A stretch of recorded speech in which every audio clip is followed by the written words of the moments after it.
Good morning, everybody. Today we examine Isaiah chapter 40. And as we enter into the chapter this morning, let me just give a little bit of introduction before we delve into the 31 verses of this chapter.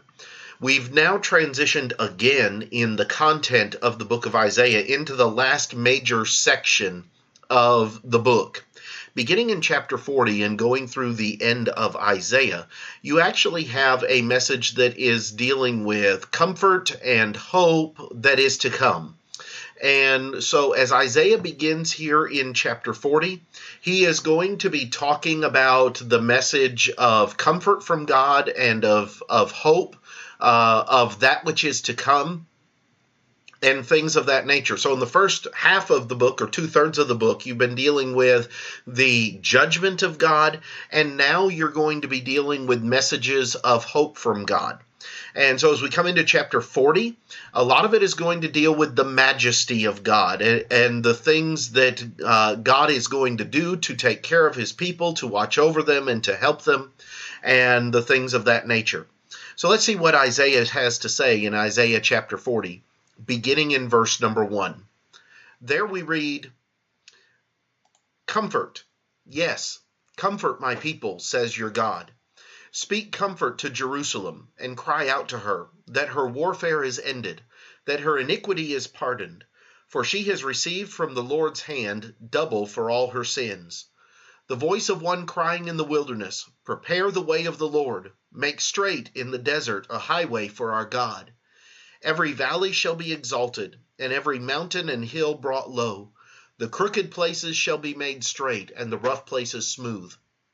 The glory of the Lord shall be revealed, and all flesh shall see it together. For the mouth of the Lord has spoken. The voice said, Cry out. And he said, What shall I cry? All flesh is grass, and all its loveliness is like the flower of the field. The grass withers, the flower fades, because the breath of the Lord blows upon it. Surely the people are grass.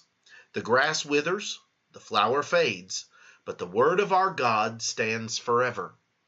O Zion, you who bring good tidings, get up into the high mountain. O Jerusalem, you who bring good tidings, lift up your voice with strength. Lift it up, do not be afraid. Say to the cities of Judah, Behold your God. Behold, the Lord God shall come with a strong hand, and his arm shall rule for him. Behold, his reward is with him, and his work before him. He will feed his flock like a shepherd. He will gather the lambs with his arm, and carry them in his bosom, and gently lead those who are with young. Who has measured the waters in the hollow of his hand, measured heaven with a span, and calculated the dust of the earth in a measure, weighed the mountains in scales, and the hills in a balance. Who has directed the Spirit of the Lord, or as his counselor has taught him? With whom did he take counsel, and who instructed him, and taught him in the path of justice? Who taught him knowledge, and showed him the way of understanding? Behold, the nations are as a drop in a bucket, and are counted as the small dust on the scales. Look, he lifts up the isles as a very little thing, and Lebanon is not sufficient to burn, nor its beasts sufficient for a burnt offering.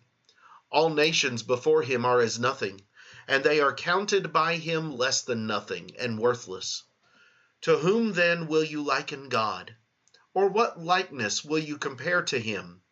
The workman molds an image, the goldsmith overspreads it with gold, and the silversmith casts silver chains. Whoever is too impoverished for such a contribution chooses a tree that will not rot. He seeks for himself a skillful workman to prepare a carved image that will not totter. Have you not known? Have you not heard? Has it not been told you from the beginning? Have you not understood from the foundations of the earth? It is he who sits above the circle of the earth, and its inhabitants are like grasshoppers, who stretches out the heavens like a curtain and spreads them out like a tent to dwell in. He brings the princes to nothing. He makes the judges of the earth useless. Scarcely shall they be planted, scarcely shall they be sown, scarcely shall their stock take root in the earth.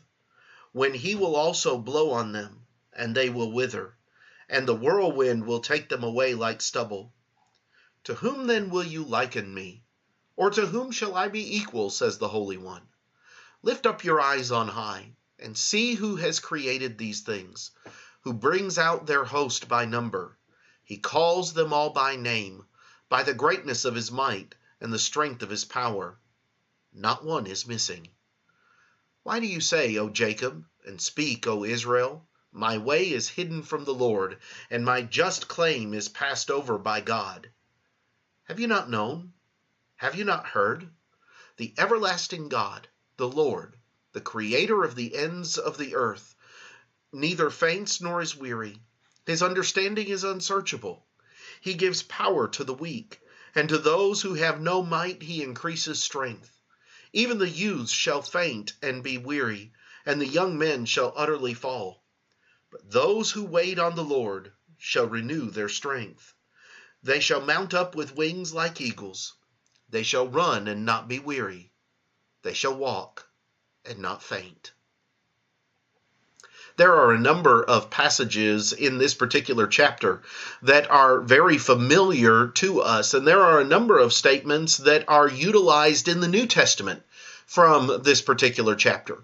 So tomorrow we will come back and look at some lessons. We definitely aren't going to hit all of them because there's a lot that we could talk about from chapter 40.